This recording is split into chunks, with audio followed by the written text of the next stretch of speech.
పరిశుద్ధ గ్రంథము నుండి 56వ సంకీర్తన 12వ చరణం. దేవా, నీవు మరణములో నుండి నా ప్రాణమును తప్పించి ఉన్నావు. ఈ దిన దేవుని వాక్కును వినిచిన ప్రియులారా, మీ అందరికీ వందనములు. బాగున్నారా? ఈరోజు ఈ వాక్కును వినిచిన నీవు అనుకుంటా ఉన్నా, క్రైస్తవుడు అనుకుంటా ఉన్నాడు, నేను ఎందుకు దేవునికి కృతజ్ఞతలు చెల్లించాలి, ఎందుకు నా ప్రాణముతో దేవుని స్తుతించాలి? ఆయన నా జీవితంలో ఏ మేలు చేసినాడా, నాకు ఉద్యోగం ఇచ్చినాడా, నా వ్యాపారమును ఫలింపచేసినాడా, నేను అనుకున్న కార్యములన్నీ ఆయన నెరవేర్చినాడా, నేను ఎందుకు దేవునికి కృతజ్ఞతలు చెల్లించాలి అని నువ్వు ప్రశ్నిస్తే, ఈరోజు దావీదు గారు అంటున్నారు, దేవా, నువ్వు నా ప్రాణమును మరణములో నుండి తప్పించావు. ఈరోజు ప్రియులారా, ఈ దినమున బ్రతికి ఉండన్న వారు అనేక మంది ఉన్నారు.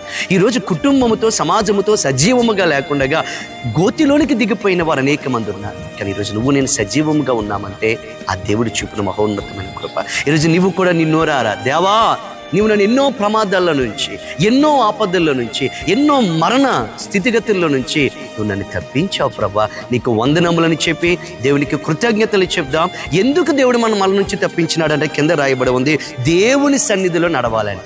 దేవుడు మనం రక్షించింది ఆయన సన్నిధిలో నడుచుకునడానికి. కాబట్టి మనం అందరం ఆయన సన్నిధిలో నడుచుకుందాం. ఈ వాక్కును దేవుడు మీ జీవితంలో స్థిరపరచునుగాక. ప్రార్థన. ప్రేమ నమ్మకము కలిగిన తండ్రి, ఈ వాక్కును వింటున్న బిడ్డలందరి జీవితమును ఈ దినమును ఆశీర్వదించమని యేసు నామమున అడుగుచున్నాం తండ్రి. ఆమేన్.